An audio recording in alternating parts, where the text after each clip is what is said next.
Come I on, can hear unmuting. you. All right, you can hear me now? Yes. Okay, You great. just, All right, I've heard you though. the whole time? You heard me the whole time? Great. And I saw your picture the whole time. Okay, good. All right, here we go. We have to continue with this unbelievable exploration into Rabbi Nachman's story of the cripple. It's an unbelievable story um, that we're talking about. And the story, just to recap quickly, once upon a time there was this wise man, and on his deathbed, he had his sons and family members gather around, and he told them, make sure you water trees. They had to make sure that they watered trees. And of course, that kind of strange, whatever that means. Of course, they knew what it meant. We may be scratching the surface of what it meant.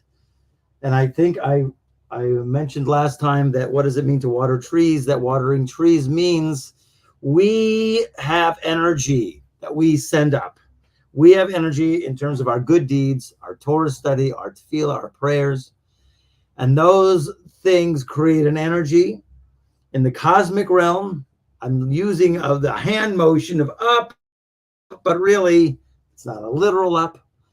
And that's what it is basically the expression of a desire to connect, a yearning to connect. That is what we will call Maim Nukvin, feminine waters. Those feminine waters create a bestowal from above. So we create a feminine waters from below to above, and then there's a bestowal from above to below. And that bestowal from above to below comes in the form, one of the forms is, of course, in Kabbalistic terms, chasadim ugvurot. But really, it's the Torah, the Kabbalah calls it the watering of the trees. And the trees are the sphirot, all of the worlds, the trickle down effect that bleeds into our earthly plane, our experience, blessings and shefa and bracha. That's what it means by watering trees. And according to my limited definition, if somebody can find a bigger one, I'm open. So then we have this, one of the, among the sons of this wise man was this crippled person who couldn't walk. I understand that cripple is a slur of something. It's not PC to say it.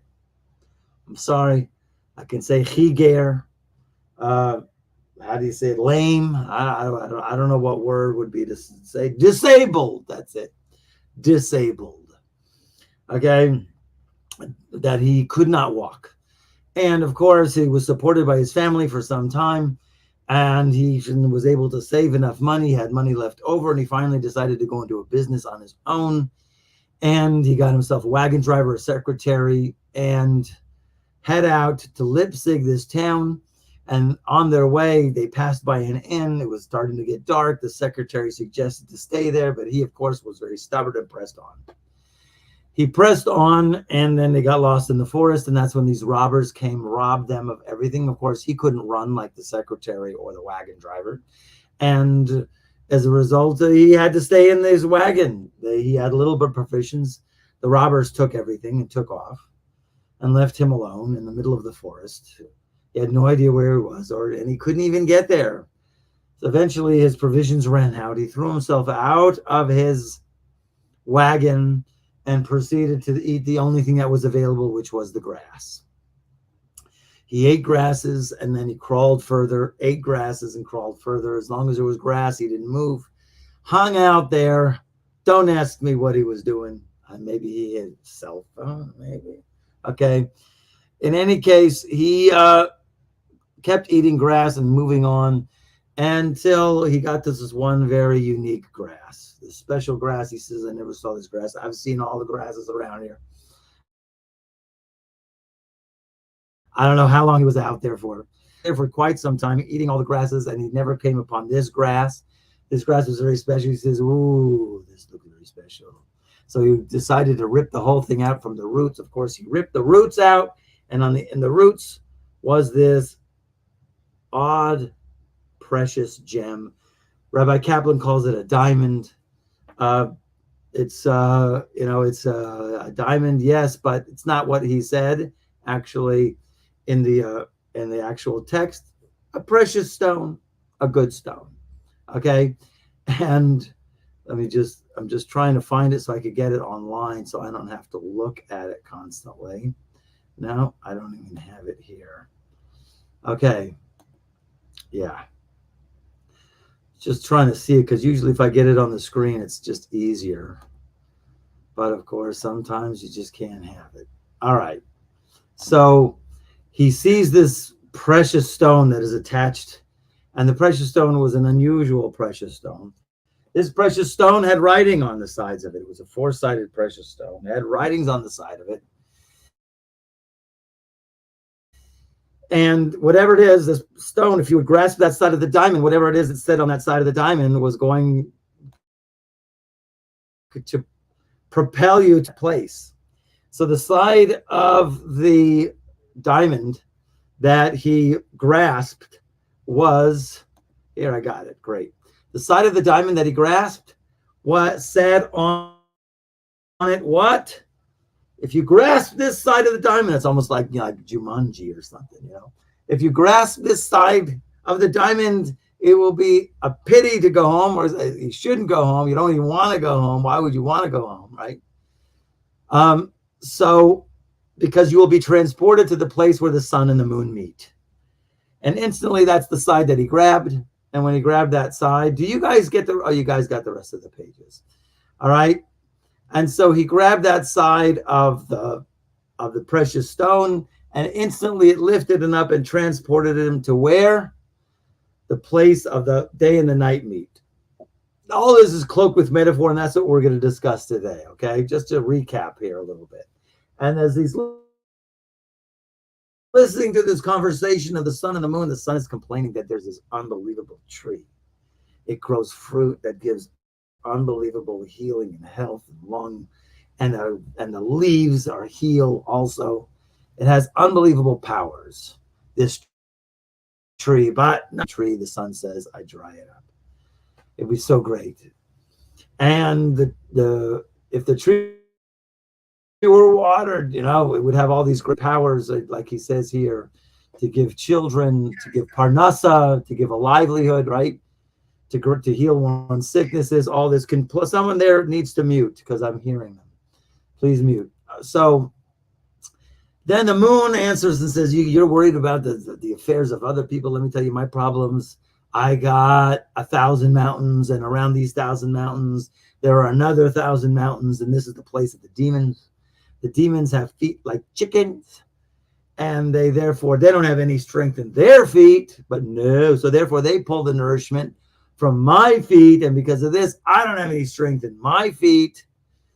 I have a powder, but a wind comes and blows it away. And then the sun answers and says, is that your worry? I know a path, special highway. It's got all these paths going off to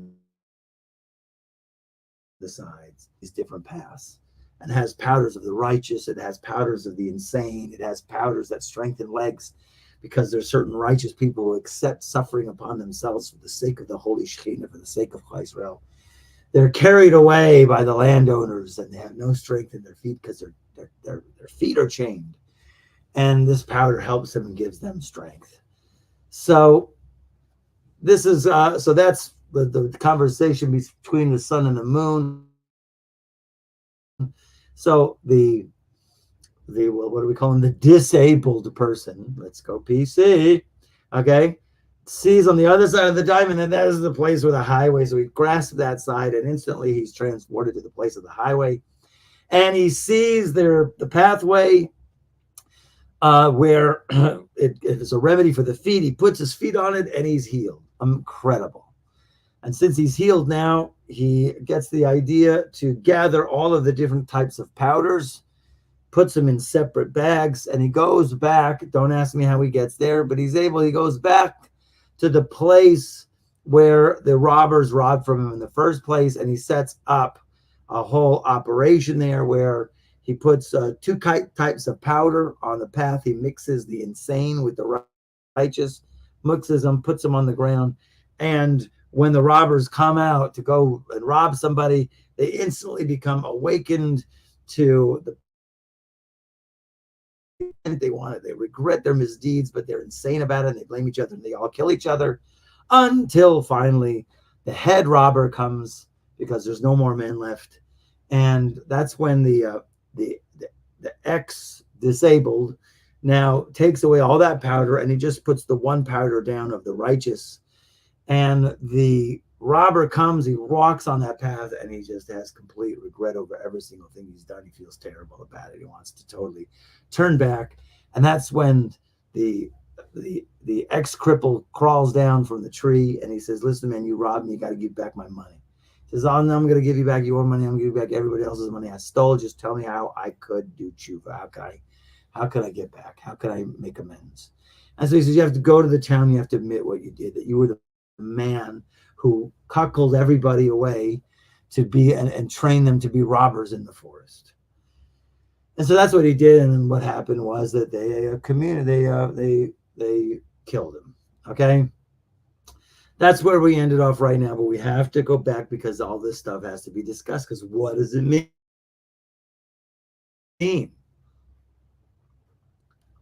So let's go back and discuss the cripple. The cripple we talked about a little bit already.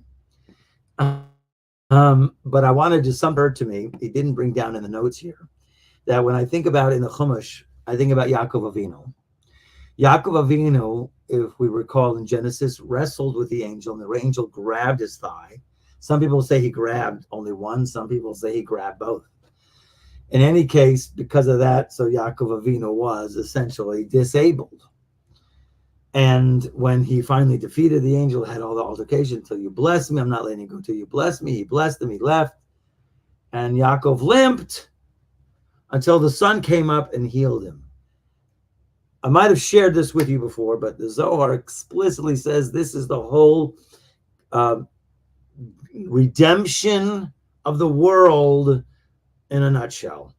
In other words, the idea of Yaakov Avinu is like mankind. And towards the end of the generations, he's limping because Esav attacked him. And the sun coming out, that it comes out slowly, is the redemption. That the light of redemption won't be like a bam, right? It's going to be kima, kima.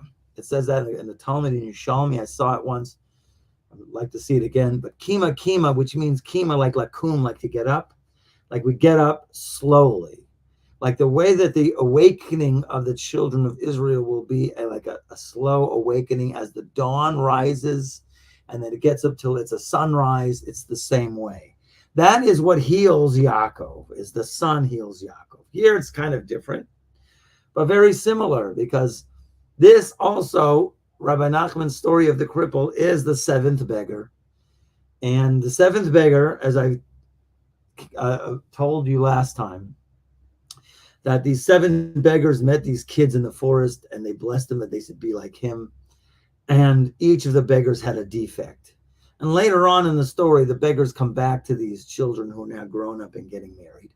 And he says, you thought I had this defect I couldn't see, but really I have superpower eyes. You thought I couldn't hear? No, I have the greatest hearing ever. You thought I couldn't speak? I'm the most profound orator. And et cetera, till like the one who had no hands, the sixth beggar had no hands. You think I don't have any hands? My hands are extraordinary. And then the feet, of course, Rabbi Nachman doesn't tell you the last chapter in the story about the beggar with no feet. But we want to say that this is referring to that. So when we say that and we're referring to this particular person, the mechiger, okay, this a disabled person, that we think he has no power in his feet, but actually really he has superpower in his feet. And the question we have to think about is, what is that superpower in his feet? So let's look at some of the notes here. Okay, we're going to start with the beginning. I think not that first page that I gave you, page 83, but we're going to start on page 84. But just to recap, that the major theme of this story is the weakness of the feet. Okay, and some relate this to the soul of the Mashiach, of the Messiah. And then what does that mean? Why should the Messiah have no feet? What does feet mean? So now, just to go a little bit on the next page, which is page 84 in the notes there, where he went to his brothers, his family members, and say, I want to make my own living. So here, you have to look in the note here. And I think I got some yellow there, which helps everybody out. Isn't that nice that this time I got some yellow for you? So he says here, where it says the note, the beginning words were better that he earn his own living.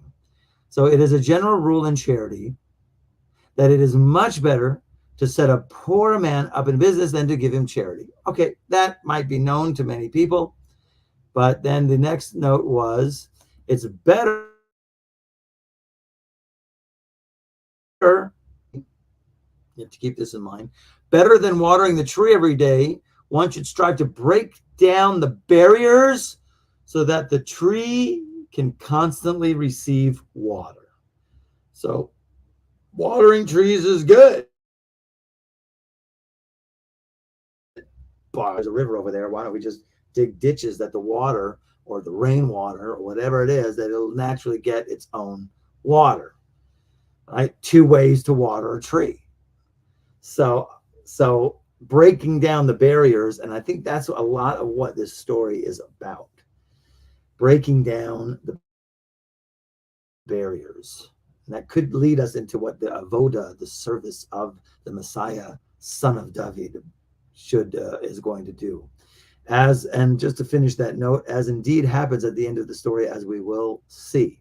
Okay, now skip down to the bottom there where it says robbers. As we know, in continuing the story, just to recap the story, they got lost in the forest. Now let's look at a metaphor, because we can break this story down in 3 ways. You can break this story down that it's talking about you, and in the areas in your life where you feel you are crippled, disabled, see you have challenges, you don't seem to be able to move forward. That could be one. And then there's more of a specific, let's say, for Mashiach. And then there's humanity as a whole and history as a whole, which could maybe one bleeds into the other, are connected. So in terms of the global way that Rabbi Kaplan now is giving a commentary, I looked in other books, by the way. Couldn't find anything. As a matter of fact, one commentary said, this is so mystery. There's no reference. Rabbi Nachman did not speak about it or give any references to it. Okay, at least the first part of the story, maybe the second part. So in any case, here he gives an interesting idea or an interesting insight of who are these robbers and who is the man who led the people from the town away to become robbers in the forest. So this is interesting how the insight that Rabbi Kaplan gives here, if we need this note, the beginning part of the note is also pretty interesting, where it says robbers. First of all, forest was the place of the evil forces. We're going to see that more and talk about that. So the robbers, this was a result of his stubbornness, that he wouldn't stop at the inn. And he went into the forest and got lost. He was stubborn. It may seem that his stubbornness caused his downfall, but this was actually the beginning of his salvation. Why? Because as a result of this attack, he discovers the diamond and eventually cures his legs and then gains all the robbers' treasure. So here, Rabbi Kaplan wants to bring down the lesson is that at times one must take chances and be stubborn, even though it may involve danger. Whoa, don't go ask your local rabbi before you do that, okay? I can understand the concept of stubborn, take chances, involve danger, okay, but it could be that a person might have that inside of him that he feels this is the right thing, this is the thing he needs to do. In any case, the idea of stubborn was kind of interesting because, as we noted, that the viceroy in the Lost Princess story, it's one diamond with many faces, okay? So you have to look at different angles. We noticed that the viceroy in the story of the Lost Princess, he was very stubborn, right? Because people were telling him it doesn't exist, it doesn't exist. The giants were telling him it doesn't exist. He says, but I know for sure that it does exist. He was stubborn. So a lot of times we have to understand that stubbornness is a good thing. As a matter of fact, one of the big claims after the sin of the golden calf was that God called the the Bnei Israel, stubborn, stiff-necked people. And Moshe's answer was, yeah, they're stiff-necked people. How is that an answer, right? The answer was, listen, once you get them, you got them. Because once they are in your camp, they're going to stay loyal. So in other words, Moshe Rabbeinu was saying to HaKadosh Baruch Hu, I know they're stubborn, but that's a good quality and it could be harnessed for good. Okay, going on now. Listen to the last part of this note, very, very important. If one has faith in God, that's really what this story is about. It can bring about one's salvation. The idea of feet, and I think we talked about this last time, has to do with emunah. Emunah in our generations. We are in a state where if it's as if we can't walk, really. It's as if we can't move. Really, it's as if, okay? Almost that we could say to a point where we're sleeping. We're sleeping like Boaz, told Ruth. And it's very prophetic and metaphoric, that whole sefer. Boaz represented like the Shekhinah, or no, actually a Kodesh Baruch Hu. And Ruth represented the Shekhinah, who's at the feet of Boaz. Right? When he was sleeping in the threshing floor, she came, she uncovered his legs, and then they had a conversation. And finally he says, listen, you sleep at my feet until the morning and then get up, okay? So sleep at my feet until the morning was like the whole code of our state before the final redemption. You're going to be sleeping. We don't want to, we're going to be sleeping, but we sleep at the feet. The feet is like the end of history. Like the head was the beginning of history, the torso, the shoulders, the torso, like in Daniel's dream, until the feet, which is the end of history, in which we are now. And we're limping, if at all. Okay? Like Yaakov Avinu. But the thing that gets us there is emunah. To strengthen it. And believe me, if you're not tested, Am Yisrael is being tested now in the most greatest way. And the idea here is if your own corners, you can strengthen your connection to HaKadosh Baruch Hu. And that means quite simply that, things are going to happen. And it could be a result of either people from other people. It could be you think it's nature. It could be your own mistakes. You might think, I made a mistake. And you think that's, has nothing to do with God. No, even God intended for you to make that mistake. Even God intended you to make that decision and do that. Yes, that's emunah. It has to permeate every fiber of your being and all of your activities. You have to constantly say the magic words. This is what the Creator wants. Everything Hashem does is for the best. And then the third phrase, which is, this is only removing the barrier that's bringing me closer to him. Like if something goes not your way, right? This is only done. Hashem is doing this only to bring me closer. You have to have those thoughts in mind. It's very, very important. Okay, so going on, like faith is really, really about this whole Torah, this whole story of Rabbi Nachman.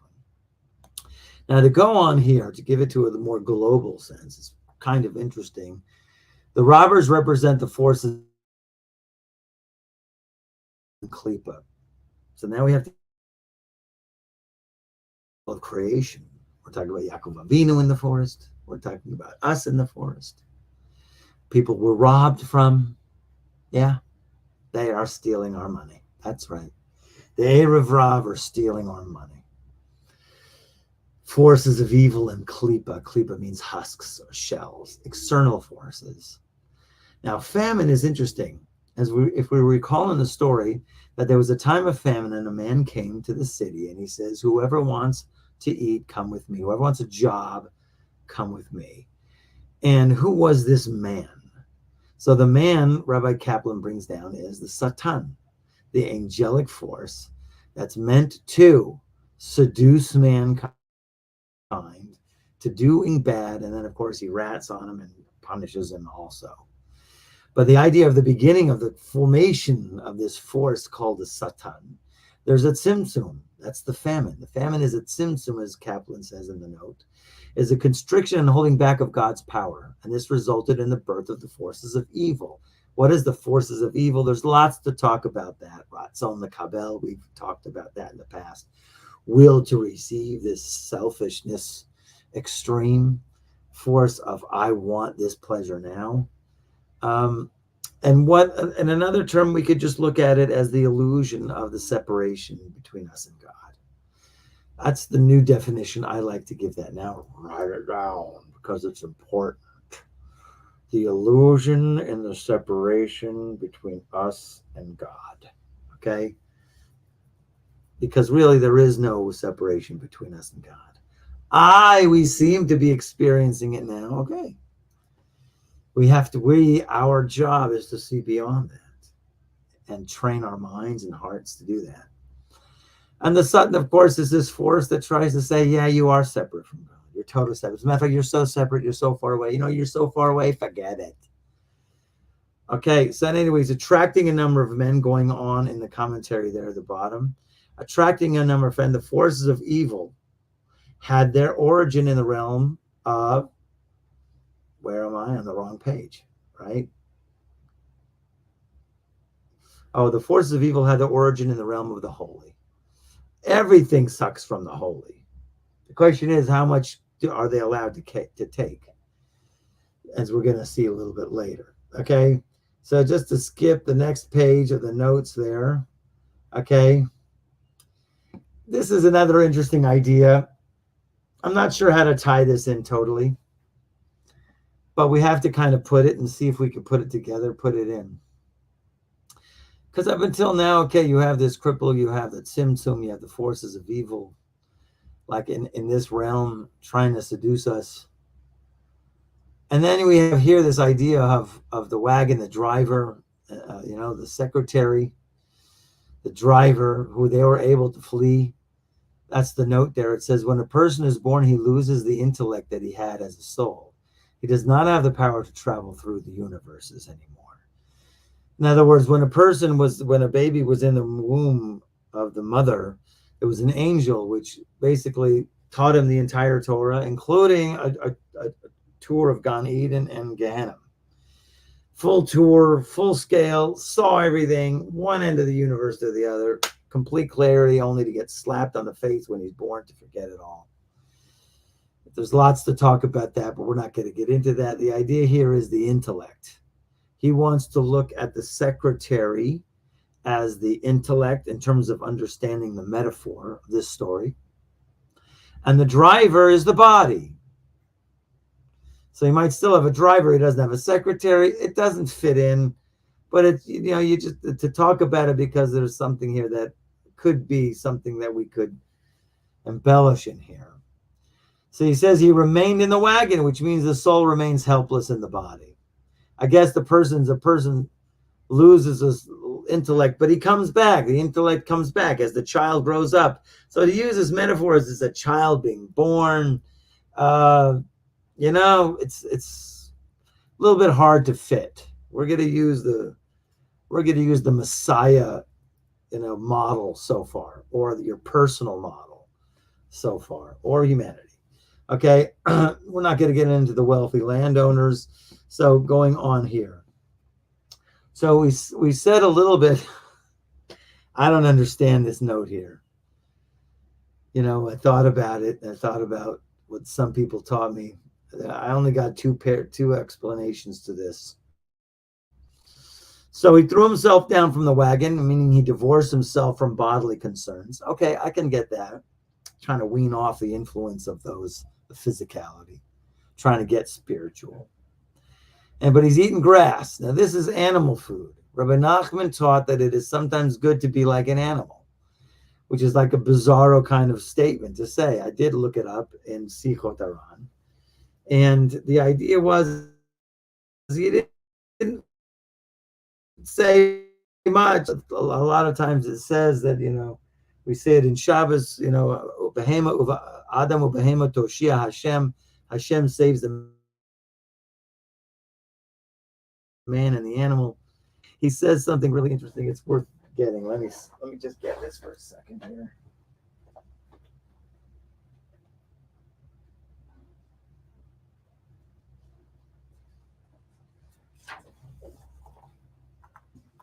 Number 15 in Sichos Aran. Yeah. Number 15. I think it was 15, right?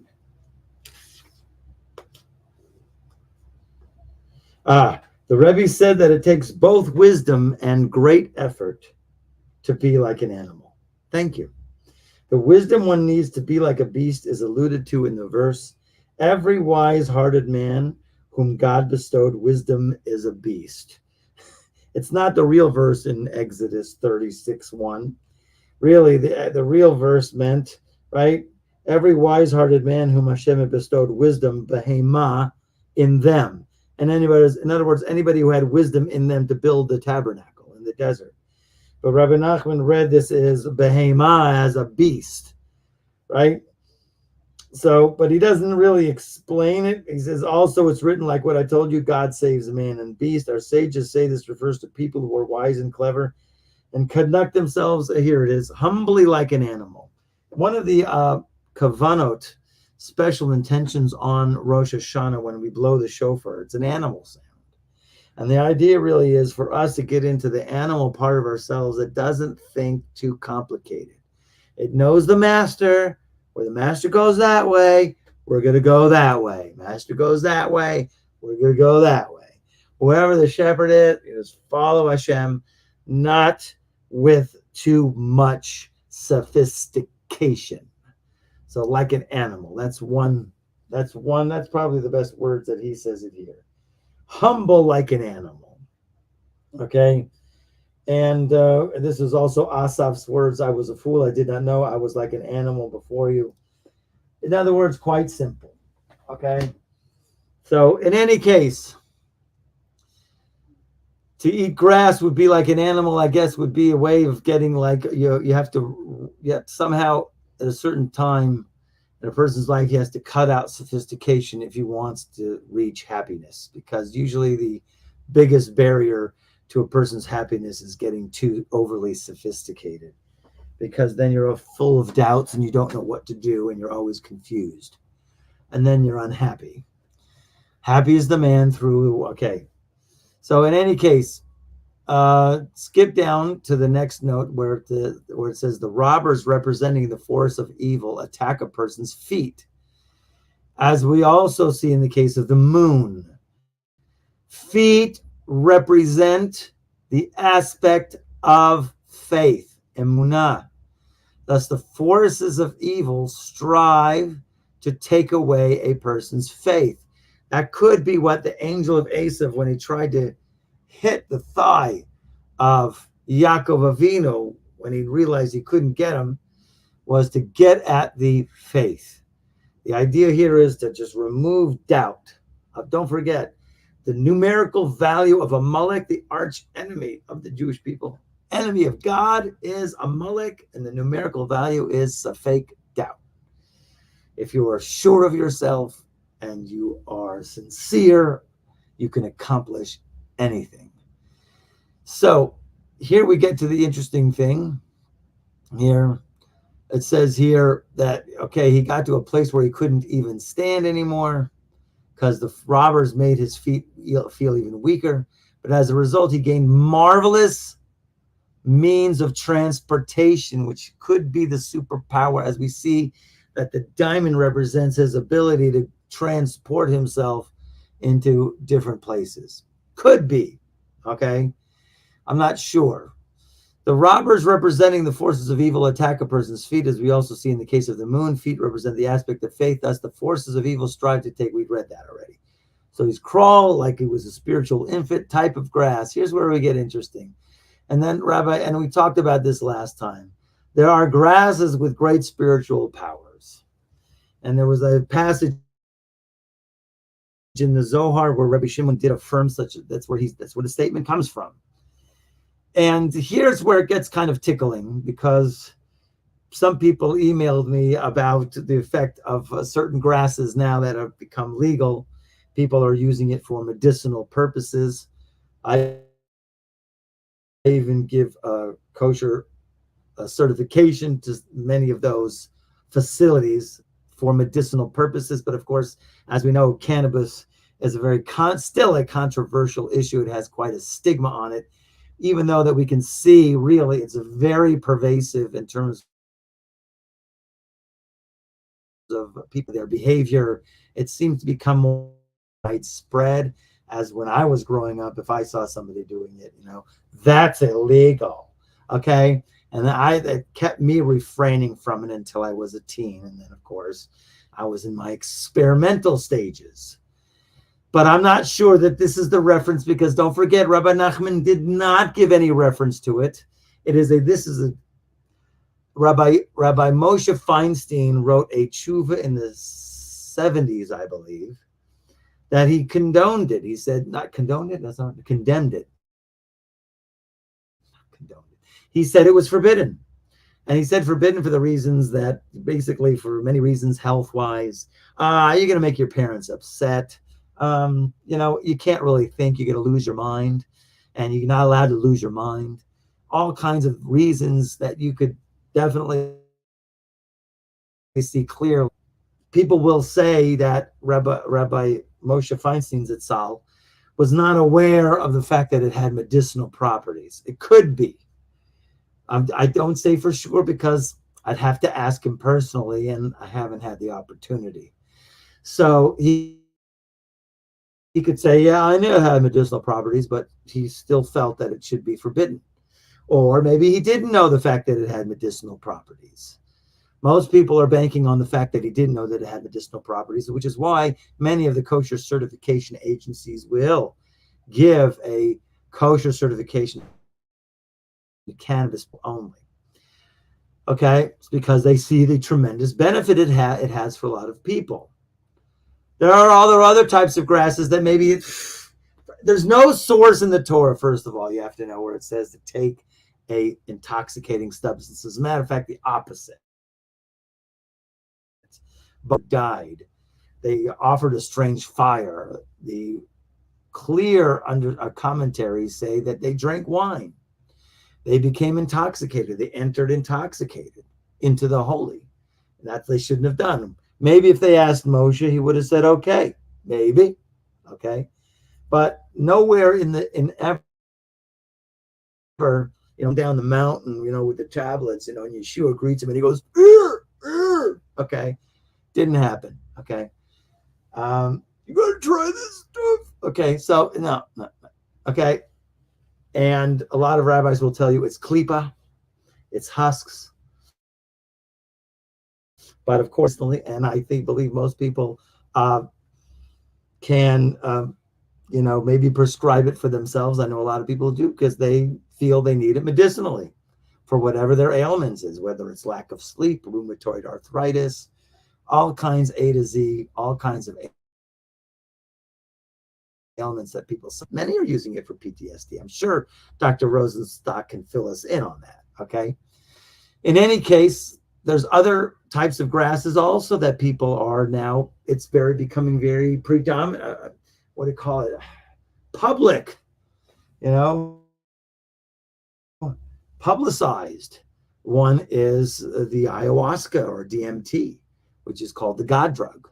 People are going to South America and entering into these circles where they take this thing, throw up a little bit, and then have a kind of epiphany.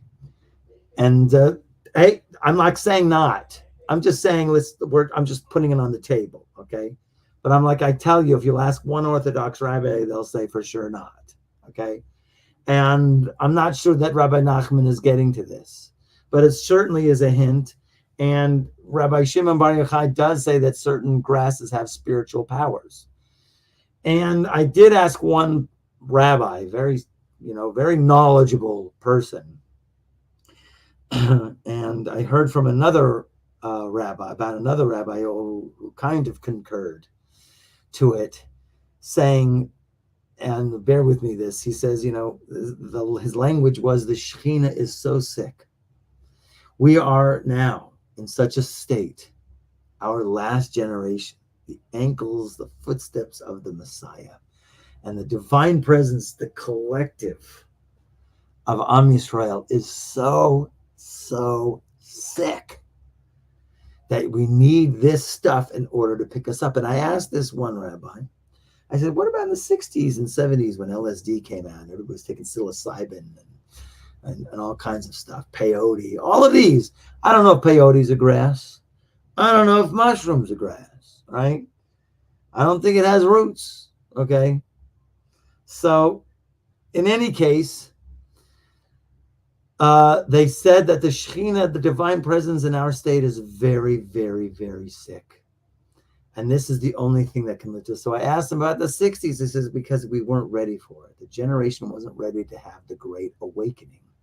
And for some reason, this could be, I'm saying could be. I know I'm going to get in trouble for this, and YouTube's going to kick me off. Okay? This could be a gateway in order to, for some people, not for everybody, for some people to get to the place where they could stand and maybe even walk again. In other words, walking means progressing, meaning moving on, meaning you're involved in growing. That's where the feet take us. The feet are involved in bringing us to the future, bringing us to our destiny. And apparently, according to the formula here, Emunah is the big thing that brings us to our destiny. Okay? So the question, that's one idea, just putting it out there because I got another idea. Okay, so that's one idea what Asev is, it's grasses. It could be that there is now, because we're on the footsteps of existence, that somehow for some people, these substances can help a person achieve a breakthrough in order to get to the next level. Fair, suffice that for now. Okay, it is medically prescribed by some people. I hear stories about people who are suicidal. They too take a couple of mushroom trips and that's gone. Okay, gone. So it's not enough study, not enough research. They're still doing research about it. Lots to talk about there, maybe for another time. The other idea of what Asev means is grasses. I happen to see it in the Tikkunei Zohar. The Tikkunei Zohar takes the Hebrew word Asev, if you spell it in Hebrew, ayin, sin, and bet, and he says, well, if you take the word ayin, sin, and bet, Asev, so you take the shin out, it's really ab, sin, which is basically almost looks like a plant. But really what it is he says this Asev is ab. Ab, 72, is a very, very special number. 72 actually is the gematria of chesed, kindness, but it's also a very significant name of God. But the reference that it gives here specifically to of the 72 names of God. Just one second here.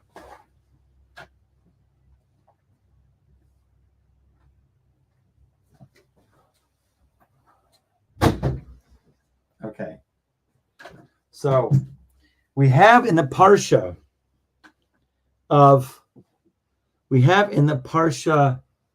of Vayishlach, when Bnei Israel were at the splitting of the sea, just before the splitting of the sea, there are 3 verses there. I'm just giving you a real quick overview of this.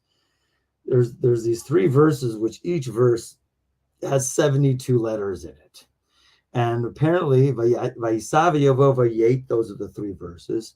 There's a way, this is how they do it Kabbalistically, is that they combine these 3 verses in a special way, and they form, because there's 72 letters in these 3 verses back to back, and they combine one letter from each one of these verses into what we call the 72 name of God. If you add up those, okay, it's Rayo, Resh Yud Vav, 216 letters total. That's another 16-letter name of God. And if you'll ever remember, a long time ago, there was this movie called Pi, where this guy basically got the formula to break the stock market, to figure out the algorithms. But it was the same holy name that can bring back the temple. And it was a 216 letter sequence or number sequence. In any case, everybody was after the poor guy. His name was Cohen. Yeah. All right. Just a little bit more. So the type of grass here that it's referring to is a name of God. Why the sin? Because the samech, that was because that the samech represents the certain place in the spherotic realm, Chesed, Gevurah, Tiferes, which like is the middle section. And basically the 72 name of God is only addressing for another 72 name of God. Basically what it represents is it's a connection to God on this tremendously Kabbalistic level. Maybe the meditation, we'll get into it. The meditation of the 72 name of God is the thing that makes the cripple able to walk again. We're going to go with that. Okay? In any case, just to go on. Diamond. It's not literally a diamond. Evan Tova, it says, or a dumit in Yiddish. Maybe Rabbi Kaplan knows that a dumit in Yiddish was a diamond. Okay? Maybe it is. Maybe if you know Yiddish, you could tell me. Okay? All it said is in the Hebrew, Evan Tova. So in Yiddish, in the Talmud we have, now why did he bring this? And I looked this up. If you have not removed the clay, you would not have found the jewel under it. Okay, very good. Okay, talking about removing clay and finding a jewel under it, we can understand we're all diamonds in the rough. But still, that's why he uprooted the whole tree from the beginning. Okay, but in any case, he doesn't talk much about this jewel, and I tried to look it up and look in places for it, and there was no reference to it. Suffice it for that, we're going to leave it to a mystery. In any case, going to the next note, each side, it appeared to have 4 sides, but actually only 2 are mentioned as being used. The first side brought him to the place where he could get the information he needed, and the second brought him the healing. So the 2 sides may be Torah and prayer. Okay, Rabbi Nachman's 2 foundation stones, but I have a feeling that okay? So actually, he grasped that stone. He was transported to the place where the sun and the moon are meeting, and they're having this conversation. Look at the note there on 87. Day and night come together, as we have read. This place is the source of his information, and this is Torah. The place where day and night come together is the study of Torah, because people always want to connect to the day and the night, even dawn and dusk, with Torah and Tefillah. It also fits in with the Psalm, right? And he desires God's Torah. He meditates on God's Torah day and night. The Psalm, which is the key to the story, and this is the concept of joining day and night through Torah. Sun and moon, we got to get this, and then we'll leave it for today. Sun and moon. The sun is wisdom, and the moon is malchut. The moon represents the power that God gives us to understand the Torah. It also represents faith, through which the wisdom can be brought to fruition. So the sun, he wants to say, is wisdom, and the moon is malchut. Malchut is the lower place. But I'm going to share with you something that I heard, and it opened my eye up to a higher an understanding. That was fantastic. I heard this little talk from Rabbi Moshe Weinberger. He gave a speech where they were talking actually about two great leaders coming together, 2 great leaders who had passed away already. One was Rabbi Yosef Soloveitchik, and the other was the Lubavitcher Rebbe. And Rabbi Yosef Soloveitchik, he was the high intellect. He founded Yeshiva University. And of course, the Lubavitcher Rebbe was into Hasidus, which is, connecting with the heart. And he brought this unbelievable event. He talked about the unbelievable event that you have to really go to. Where did the sun and the moon, start off, right? They're always talking to each other, right? Usually, sometimes you see the moon over there and the sun over there, right? And they go, yeah! Okay. So, but there was a place where the sun and the moon did meet originally in creation.